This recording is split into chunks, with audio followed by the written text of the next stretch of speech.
Hola amigos de YouTube, les doy la más cordial bienvenida a una nueva edición del podcast Pelota al Piso. Hoy día iniciaré una nueva serie o una serie respecto del Balón de Oro. Y este será el primer capítulo. ¿Qué es el Balón de Oro? Bueno, para los que no conocen el fútbol, es considerado el mayor honor futbolístico del mundo a nivel individual. En la actualidad, el exponente que más veces lo ha ganado ha sido Lionel Messi, con 6 oportunidades lo ha ganado. Y yo hoy quiero darle a conocer datos del Balón de Oro, de dónde nació, quién fue quien lo hizo, quién fue su primer ganador. Y con esos datos quiero irme hoy día y quiero que ustedes lo sepan. Bueno, el Balón de Oro originalmente se conocía como Ballon d'Or en francés, ya que era un premio otorgado por la revista France Football. Bueno, su fecha de creación data del año 1956. Esta fue la primera vez en la que se otorgó el Balón de Oro, en diciembre de 1956. ¿Y quién lo hizo? O el inventor del Balón de Oro, el precursor y el hacedor de esto fue Gabriel Hanot. Gabriel Hanot. Bueno, ustedes se preguntarán quién es Gabriel Hanot. Bueno, Gabriel Hanot fue un futbolista y un periodista francés. Tuvo una labor no tan destacada como futbolista, pero sí como periodista. Pero a continuación vamos a hacer una breve biografía de él. Eh, bueno, él nació el día 6 de noviembre de 1889 en la ciudad de Arras, al norte de Francia, capital del departamento del Paso de Calais en la región Alta Francia. Debutó como futbolista a los 18 años en el club US Tourcoing Football Club, perteneciente al departamento de Calais, y ahí permaneció hasta el año 1910. A mediados de 1910 emigra a Alemania, específicamente o puntualmente a Berlín, para incorporarse al club multideportivo FC Preußen, que era un equipo que además de tener una rama futbolística tenía una rama de handball, una rama de voleibol y de muchos otros deportes. Y él va en ese año a incorporarse a ese equipo. Y está en ese equipo hasta la mitad de 1912. A mediados de 1912 vuelve a Francia, es repatriado y vuelve al equipo en el cual comenzó su carrera, que era el Tourcoing. Este nombre es homónimo a la ciudad en la cual estaba ubicado el equipo, que es una ciudad que está ubicada al norte de Francia, que limita muy cerca de la frontera con Bélgica. Aquí permanece hasta 1915. En 1916 ficha por el AC Francilien. Este club está ubicado en la comuna de Le Perroux-sur-Marne, un suburbio, o sea, un lugar ubicado en la periferia del departamento de Val-de-Marne, el cual está ubicado a 11,7 kilómetros de la ciudad de París, la capital de Francia. De aquí permanece hasta 1919. Bueno, también este personaje fue futbolista por la selección, fue internacional. Y fue internacional por la selección francesa en 2 ocasiones. Debutó el día 8 de marzo de 1908 ante Suiza. En la época de este caballero, eh, se celebraban las Olimpiadas de verano. Y en 1908 se celebraba la cuarta edición de la Olimpiada de verano en Londres. Y Hanot disputó ese torneo en la rama de fútbol, correspondiente al deporte del fútbol.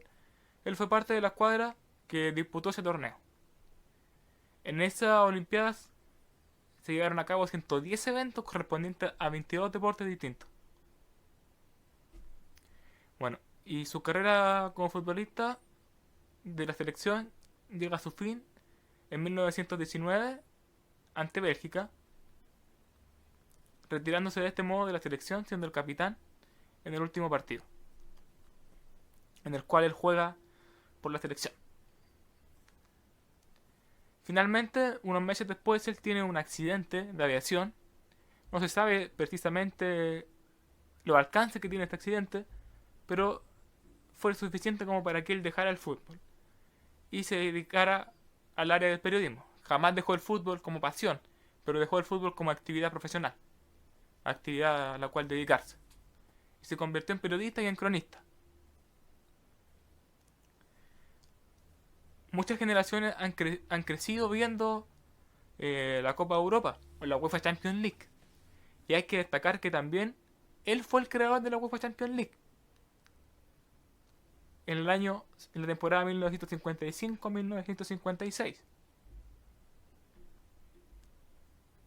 Cabe destacar que en Europa y en todo el mundo en realidad, a la fecha de 1955-56, existían muchos campeonatos que eran reconocidos a nivel internacional, como Copa Mitropa, que englobaba a los conjuntos o a los países que estaban en el centro de Europa y que fue inaugurada el 31 de marzo de 1927 y contaba con un gran privilegio, con un gran prestigio. Y también estaba la Copa Latina, que englobaba a los países del sureste de Europa, como España, Italia, Francia, Portugal, y esta fue inaugurada en 1949. Entonces, Hanno, siendo periodista de la revista France Football, quería y pensó que era bueno para el deporte poder medir a los mejores equipos del continente y coronar a un rey final. Poder decir, este es el mejor del continente. No por copas divididas por sectores de Europa, sino decir, este es el mejor de Europa. Entonces él se le ocurre esa idea. Porque jamás dejó el fútbol. Siempre la pasión del fútbol como periodista. Siempre fue su pasión y su bandera. Y hay que decir que su obsesión se convirtió en realidad. Y vaya qué realidad. Sin embargo, el hacer la Copa de Europa o la Copa Champions League no fue sencillo. No fue sencillo. Fueron muchas las federaciones que vieron con malos ojos la idea de disputar o dejar de disputar las copas que se venían disputando hasta ese entonces, como la Copa Mitropa o la Copa Latina, que gozaban de gran prestigio. La Unión Soviética tampoco veía con buenos ojos la idea, especialmente por tener que verse las caras con Europa del Este y particularmente con España, que tenía dictaduras vigentes. Así que el Dinamo de Moscú o los equipos de Rusia, de la Unión Soviética, no acudieron a la cita. Así que de un total de 29 clasificados, de 29 campeones nacionales, solo acudieron 16 a la competición y también se hicieron otros cupos para equipos como el Iberian de Escocia, que quedó quinto de su tabla nacional, y el sexto de Suiza, el Servette de Suiza. Ya, y si ahora nos metemos en la historia de la Champions League, el primer encuentro de la Copa de Europa, o la Champions League, lo disputaron el Sporting de Lisboa de Portugal y el Partizan de Belgrado. El primer tanto lo anotó Joao Baptista Martins del Sporting de Lisboa, y en la final del campeonato, el Real Madrid se impuso 4-3 al equipo francés Stade de Reims, consagrándose así como el primer campeón de Europa. Y todo gracias al empeño de este exfutbolista y periodista francés, quien fue un periodista crítico, polémico además, y adelantado a su época. Entonces podemos decir que la Champions League, que la conocemos actualmente y antiguamente como la Copa de Europa, le debe, si es que le debe su existencia a alguna patria, sería Francia, ya que fue Hanno quien hizo esto y que además de hacer esto, creó el Balón de Oro en 1956. Creó el Balón de Oro. Este fue un personaje muy importante en la historia del fútbol. Tal vez no como futbolista, pero sí como periodista. Porque era en 1956 el director de la revista France Football y precursor de la Copa Europa. Ya se conocía el primer campeón de la Copa Europa, entonces a él también se le ocurrió que se tenía que premiar al mejor futbolista europeo. Y que en primera instancia tenía que tener nacionalidad europea. Y tenía que tener participación internacional. Entonces así, el galardón estuvo dirigido exclusivamente a jugadores que contaran con alguna nacionalidad europea,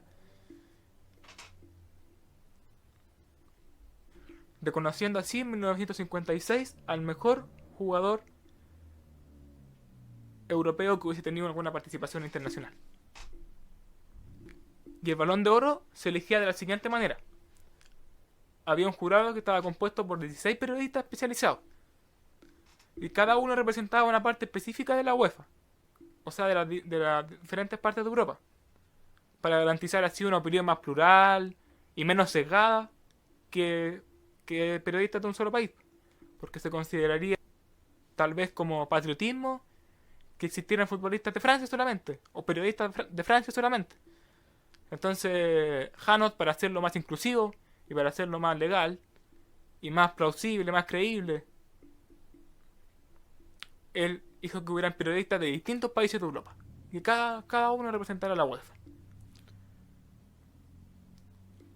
Ya. Y la manera de votar era la siguiente. Cada periodista podía votar por 5 futbolistas. De un total de 24 que habían en la primera entrega del Balón de Oro, que fue en 1956. Y se contaban por puntos. Entonces, el periodista, el primer elegido por cada periodista, valía 5 puntos. Si el segundo valía 4 puntos, el tercero 3 puntos y así sucesivamente se iban repartiendo los puntos. Entonces, al que tuviera más puntos se le consideraría como el ganador en 1956 del primer Balón de Oro. Del primer Balón de Oro. Algo no menor.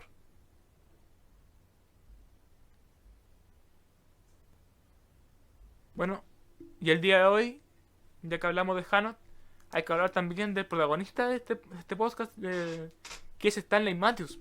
Porque bajo estas premisas, mencionadas anteriormente del jurado y todo aquello, fue el inglés Stanley Matthews que en el día 18 de diciembre de 1956, en la publicación 561 de la revista France Football, fue designado con 47 puntos como el primer vencedor delante del hispano-argentino Alfredo Di Stéfano y del francés Raymond Kopa, quienes obtuvieron 44 y 33 puntos respectivamente.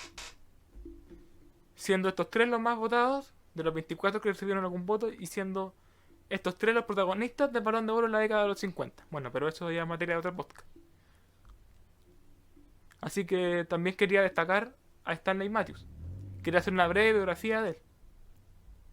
Bueno, Stanley Matthews nació el día lunes 1 de febrero de 1915 en la ciudad de Stoke-on-Trent, también conocida como The Poterris, una ciudad del condado de Staffordshire, en la región Midland, que está al oeste de Inglaterra. Y el club más emblemático de esa zona es el Stoke City. El Stoke City, donde contemporáneamente jugó Peter Crouch, Michael Owen, jugó Arnautovic. En ese equipo empezó jugando Stanley Matthews, que él nació y se crió en el barrio residencial, o en un bloque residencial llamado Hanley, que era uno de los 6 pueblos que formaban esta ciudad de Stoke-on-Trent. Fue el tercero de 4 hijos del boxeador local Jack Matthews, quien también era conocido como el barbero o el peluquero, porque esa era su profesión más que boxeador. Después de boxeador se dedicó a hacer cortes de pelo, arreglos de pelo. Y fue él quien le inculcó de pequeño la pasión por el deporte a Stanley. Y cuando Stanley era pequeño y jugaba con otros chicos de su edad, desarrollaba una gran habilidad para escaparse de los contrarios, para escaparse de ellos. Cuando jugaba fútbol, por ejemplo, cuando jugaba boxeo, era, en vez de ser un fajador neto que va adelante, él parecía ser un estilista, un tipo que juega más con los pies, que rodea el ring. Y como futbolista era muy bueno para regatear. Entonces eludía a sus rivales con facilidad. Eso era muy bueno. Entonces desde pequeño se veía que eso en algún momento iba a traer resultados, fuera de la disciplina que fuera. Y fue finalmente en el fútbol, en su carrera profesional. Y él tenía 13 años cuando decidió convertirse en futbolista. Y esto no fue del agrado de su padre, quien le hacía entrenar constantemente boxeo, pues quería que se dedicara a eso. Sin embargo, finalmente el padre acepta, ya que la madre de Stanley intercede por él. Y le dice que el padre le dice a Stanley que él va a aceptar que él sea futbolista, sin embargo, tiene que haber una condición. Y esa condición va a ser que él sea seleccionado nacional juvenil antes de los 15 años, o a los 15 años. ¿Ya? Y entonces Stanley empezó a a integrar la selección de su colegio y del equipo en el que jugaba, de juvenil, y se destacó en el equipo como extremo derecho de un amplio registro goleador, hacía hartos goles, aunque a él le gustaba más jugar de central, pero rendía mucho más como puntero derecho. Y al final recibió la llamada internacional por un amistoso frente a Gales que se disputó en Bournemouth en 1929. Tenía 14 años. Le cumplió la promesa a su padre y por eso pudo ser futbolista. Y después que terminó el colegio, los estudios, trabajó de albañil y por la noche ayudaba a su papá en la barbería.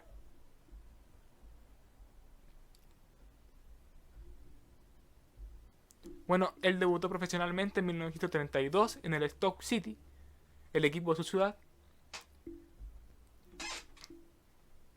Y aquí permaneció hasta 1947, jugó 15 años en el Stoke City. Primeramente, debutó en el año 1932 a los 17 años, sí. Tenía 17 años cuando debutó. Y en esa temporada jugó 15 partidos. No fue un titular indiscutido, pero sí jugó un partido y fue parte del ascenso a Primera División, en 1933. Y su primer gol como profesional lo marcó el 4 de marzo de 1933 ante el Port Vale Football Club. Y al año siguiente, en 1934, empezó a tener más protagonismo en el club, en Primera División, y en una temporada anotó 11 goles en 29 partidos. Y en la siguiente temporada, 1935-36, el equipo del Stoke City estuvo cuarto. O sea, estuvo a punto de estuvo cerca de ser campeón. Tuvo una de sus mejores campañas en la historia del club. Sin embargo, esto empezó a... Desde ese punto, desde ese momento, empezó a haber un quiebre en la relación de Stanley con el entrenador del equipo, Bob McGlory.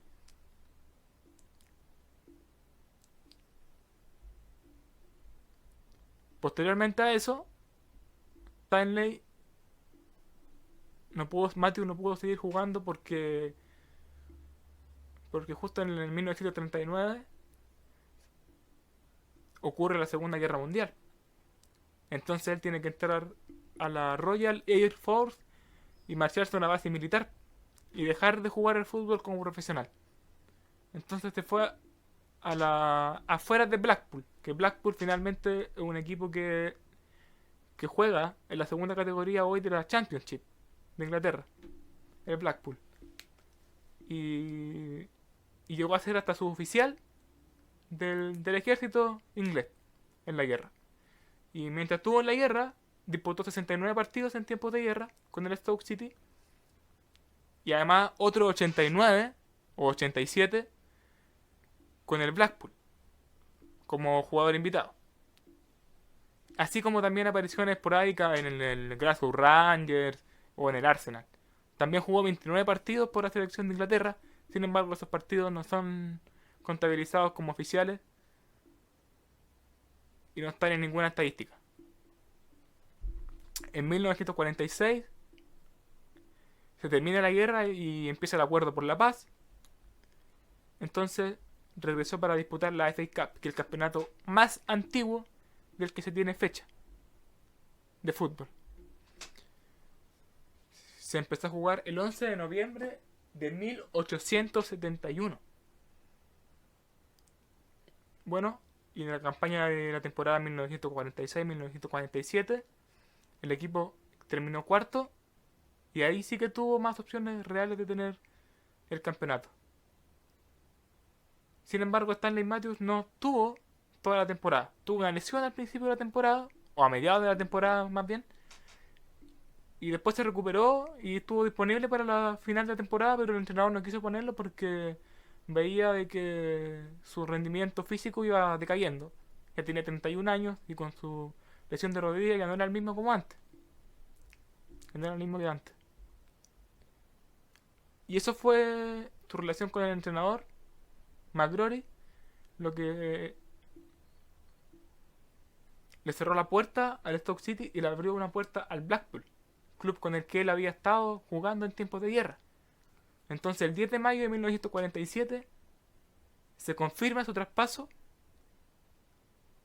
al Blackpool por 11.500 libras. Esto finalmente se quería guardar, se quería tener en secreto la noticia de su traspaso. Pero finalmente se filtró igual y antes de que terminara la liga, la temporada 1946-1947, Stanley Matthews ya estaba firmando por el Blackpool en un nuevo plantel dirigido por Joe Smith.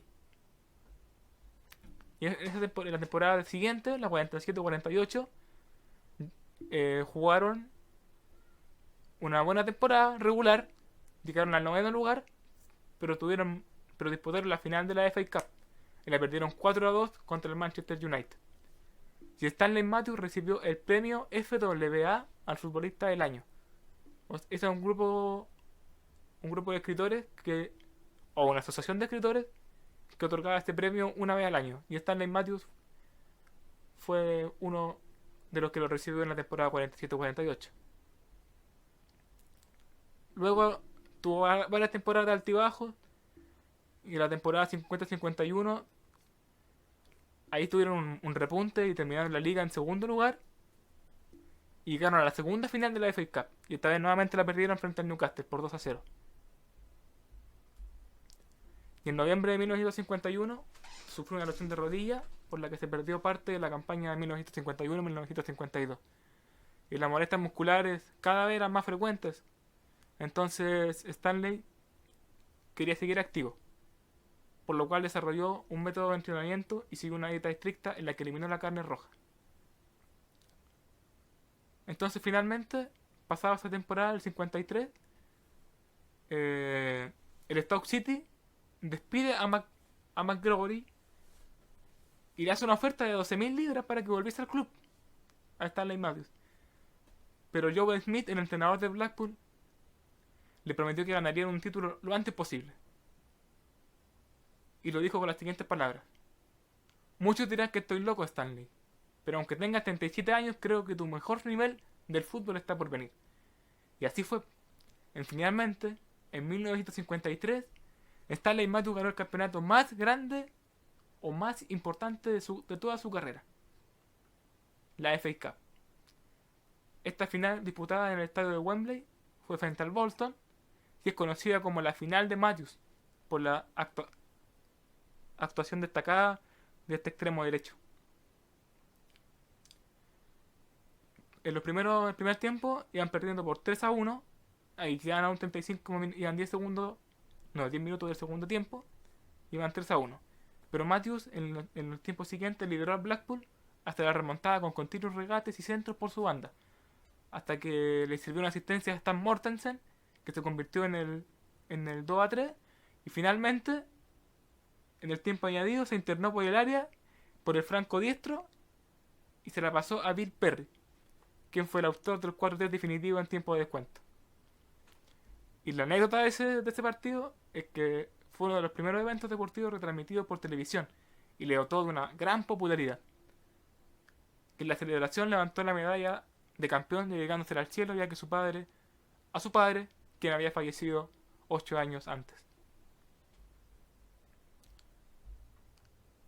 Y Stanley Matthews mantuvo la titularidad en los años posteriores, a pesar de que Joe Smith había iniciado un relevo generacional en el resto del plantel.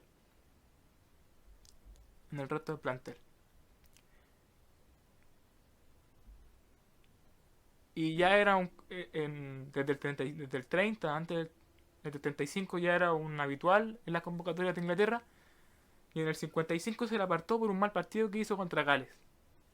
Sin embargo, fue convocado de nuevo en mayo del año siguiente, del 56. Aquí quiero detenerme porque lo considero importante. Fue convocado para un partido amistoso contra Brasil en Londres, donde los sudamericanos que ya habían, que, que venían a irrumpir con su fútbol, con su buen fútbol, y que años después se notó con 5 mundiales ganados, en ese tiempo eran los favoritos del partido, en Londres. Pero Matthews, que era extraordinario, un crack, rompió ese pronóstico y contribuyó para que los suyos venciesen por 4-1 a Brasil. Y ese fue el partido que lo consagró como el Balón de Oro. Porque con ese partido aventajó a Di Stéfano y a Copa, que habían ganado la Copa de Europa con el Real Madrid. Este partido en especial, en el que le ganó 4-1 Inglaterra a Brasil, con una actuación espectacular de él, fue la que le dio el Balón de Oro a él en su primera edición, de 1956. Bueno, finalmente después Joe Smith se marcha del equipo y Matthews también. Vuelve al Stoke City. Y en el año 1962-63 vuelve nuevamente a ganar el premio al FWA, al futbolista de año. 15 años después de la primera vez. Sin embargo, ya en 1963-64 su estado físico no era el óptimo para seguir jugando. Y se fue a jugar con los reservas. Y finalmente disputa su último partido el 6 de febrero de 1965 contra el Fulham. Y aunque todavía tenía ganas de seguir jugando, decidió retirarse. Y su último gol lo marcó a la edad de 50 años y 5 días. Este futbolista inglés con una mayor trayectoria en la historia. Jugó 35 temporadas.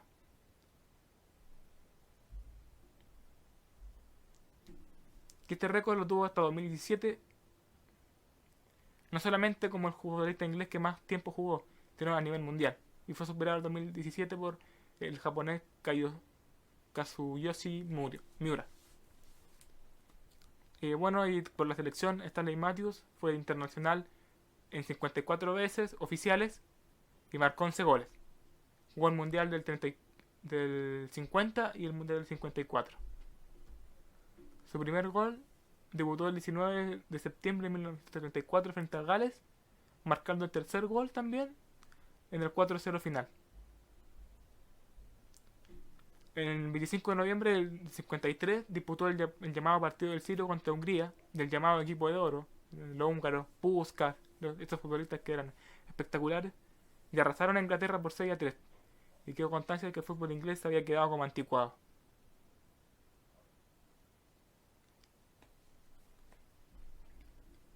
Y ahora quiero detenerme un poco y volver a los inicios de Stanley Matthews.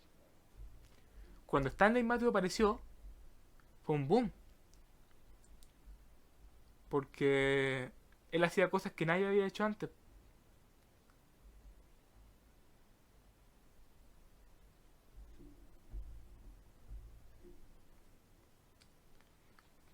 Porque en vez de correr delante del defensor, él prefería parar el balón y encararle con amagos para después arrancar con velocidad. Era impresionante. Eso no lo hacían los ingleses, lo hacían los sudamericanos, lo hacían los brasileños, lo hacían los argentinos. Y eso despertó un interés en la prensa porque se viene alguien espectacular, alguien que va a marcar el fútbol, porque tenía un estilo distinto a los demás. Un estilo muy sudamericano para jugar.